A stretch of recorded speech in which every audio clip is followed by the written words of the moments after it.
I think the subject about the war in Yugoslavia was somewhere in my head for many years. I had a good friend who was a journalist that his first coverage of being a war journalist was in this war. And he was so deeply touched by it, and also doing comparison to situations in Israel to things he experienced there or the reconciliation process afterwards. So I was always curious to see what this area looked like after such a vicious and cruel war. How does the parts that apparently seems to live peacefully now, was there a real reconciliation there? And the whole dealing with the trauma, I thought it had a very direct dialogue to all kind of other parts in my identity. And once Irina Zudruch, my dramaturg, and myself came up with the idea after doing a third generation, which was also a meeting between Palestinians, Israelis, and Germans, and it created also some kind of a platform of different sides with different agenda to come and talk together, to look at Berlin and some kind of like a common ground field which can bring different parties of conflict to create some kind of an artistic dialogue. And then our first tryout was really to try and get people that are second generation or came as refugees to Berlin after this war.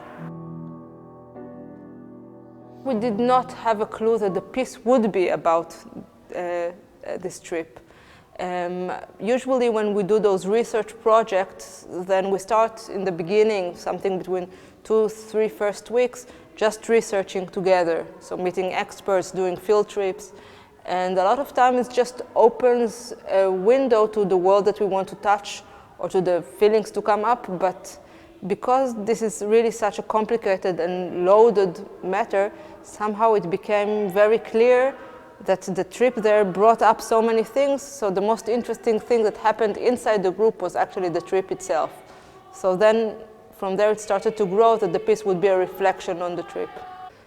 For example, there is one fight that is like the most loud fight on stage that we have that really happened, and when it happened in real life it was very emotional and people went crying the same night to the hotel, and it took time to so there were also a lot of very emotional fights and breakdowns, and I think we were during rehearsals we had this amount of tissue ready for use, and we really had to do a one step and take the responsibility of one step beyond creating a play, but really taking care of a very vulnerable group of people that are handling very deep wounds.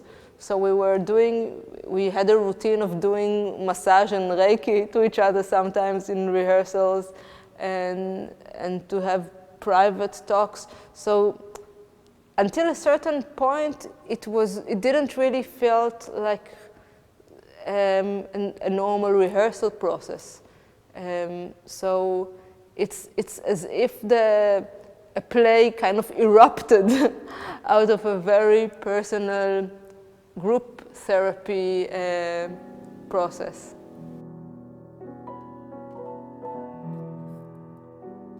Well, I try to be obviously the observer all the time, but we asked everybody to keep some kind of a diary during the trip, and we would do also meeting every evening in a way to reflect back on the days that we have and to create conversation and to have writing missions together. So, and this is also something that is unique to this kind of work, that I'm not the only author in this piece. There's a lot of input of the actors into it. I mean, at the end, I was rewriting everything and doing the editing or taking from things that the actors brought and writing it. So it became the whole piece like some kind of really a mutual diary of this experience. In the first part of the work, we did not even discuss the play. So everything was on the table. Everything was open with the awareness that things are being opened. There will be there maybe for the use of the play. But later there was a process where the more intimate things had to go into the play, then actors would be maybe a bit suddenly more afraid about it, or then we had to distance it a little bit and to put some fictions also into the fact, or to play a little bit with the biographies, or to change role in some cases. There was a later stage of both the actors doing the step of being willing and wanting to expose themselves, but at the same time putting a little bit more of an artistic disguise on it, or fictional disguise, in order to create also some kind of layer of protection.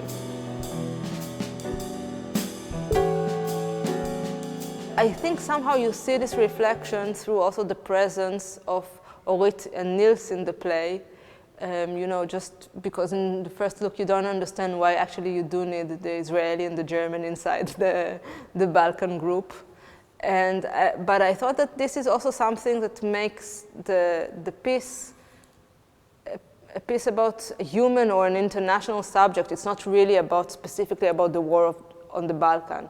It's about people who either them or their family have been through a war. So it echoes back to a lot of questions about identity, about, for German, obviously about carrying something in your past and carrying the guilt for something that you don't know whether you're connected to or not, about the roles of perpetrators and victims, whether it's not specifically that you experience, maybe it's even somewhere that it's in your family or in your national past.